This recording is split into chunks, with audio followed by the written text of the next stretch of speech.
મોબાઈલના યુગમાં દરેક વસ્તુ સ્માર્ટ થઈ રહી છે ત્યારે સ્માર્ટ સિટી સુરતમાં પણ વીજળીના કનેક્શનના બિલ માટે સ્માર્ટ મીટર લગાવવામાં આવી રહ્યા છે.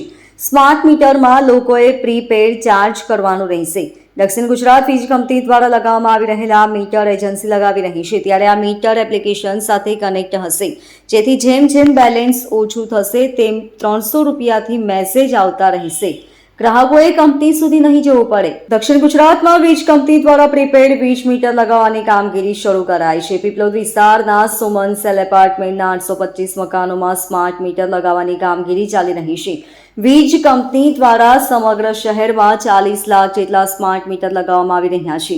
કોઈ પણ પ્રકારની મીટર સંબંધિત સમસ્યાનો ઉકેલ આંગળીના ટેરવે ઉકેલી શકાશે. સ્માર્ટ મીટર લગાવ્યા બાદ ગ્રાહકોએ વીજ કંપની સુધી લંબાવવું નહીં પડે.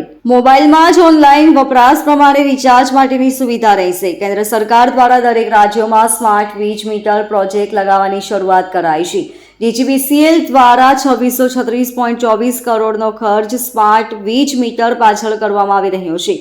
ઘર, સરકારી કચેરીઓ અને ટ્રાન્સફોર્મરમાં સહિત પહેલા ફેઝમાં 17.73 અને બીજા ફેઝમાં 23.89 લાખ મીટર લગાવવાની કામગીરી થઈ રહી છે. આટલા બેલેન્સમાં કનેક્શન કપાશે.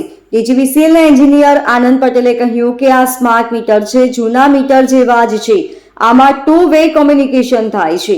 મોબાઈલ કોમ્યુનિકેશનમાં ડિટેલ ભરાશે, 4 જગ્યાએ ચેક થાય છે, ત્યારબાદ એપ્લિકેશનમાં રજીસ્ટ્રેશન કરવામાં આવશે.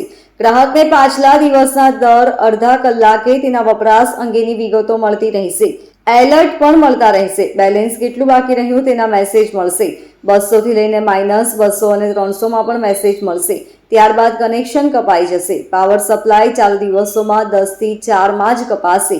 ક્રેડિટ કાર્ડથી લઈને તમામ ઓપ્શનમાં પેમેન્ટ કરવાના ઓપ્શન રહેશે. હું Anand Patel, junior engineer STNP department, corporate office, DGVCL.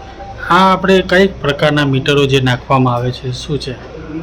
આ સ્માર્ટ મીટર છે, જે આપણા જૂના સ્ટેટિક મીટર હતા એના જેવા જ છે, પણ આમાં વધુની સુવિધા 2-વે કોમ્યુનિકેશન. આના થ્રુ સૌપ્રથમ DGVCL દ્વારા નિયુક્ત કરેલી એજન્સીના પ્રતિનિધિ તમારે ત્યાં આવશે. મીટર જૂના અને નવા મીટરની વિગતો લેશે, ગ્રાહકની અન્ય ડિટેલો નાખશે અને એને મોબાઈલ એપ્લિકેશનમાં એ ડિટેલો ભરશે. ત્યારબાદ એ 4 જગ્યાએ ક્વોલિટી ચેક થશે અને ત્યારબાદ ગ્રાહકે મોબાઈલ એપ્લિકેશનમાં એનું રજિસ્ટ્રેશન કરવાનું રહેશે.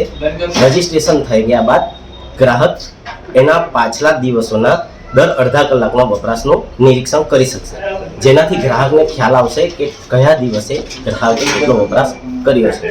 ઉપરથી આપણે એમને એલર્ટ્સ મળશે મેસેજના, જેવા કે એવરેજ વપરાશ પ્રમાણે પાછલા 7 દિવસનું બેલેન્સ કેટલું બાકી રહ્યું છે, 2 દિવસનું બેલેન્સ બાકી રહ્યું છે ત્યારે એને મેસેજ મળશે.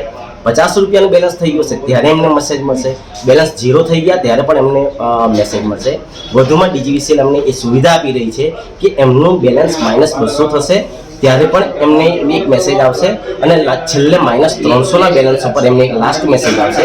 ત્યાર પછી ગ્રાહકનું કનેક્શન કપાઈ જશે. પણ વધુમાં સુવિધા એ છે કે એમને રજાના દિવસો, બીજો ચોથો શનિ રવિ, આ દિવસો દરમિયાન વીજ પાવર સપ્લાય કપાશે નહીં અને અમને ચાલુ દિવસો દરમિયાન 10 વાગ્યાથી 4 વાગ્યા સુધીમાં જ એમનો પાવર સપ્લાય કપાશે. ગ્રાહક 100 રૂપિયાના મિનિમમ રિચાર્જથી રિચાર્જ કરી શકે છે અને એમને રિચાર્જ માટે debit card, credit card, QR code અને UPI આઈડીની પેમેન્ટની સુવિધાઓ પણ આપવામાં આવી છે.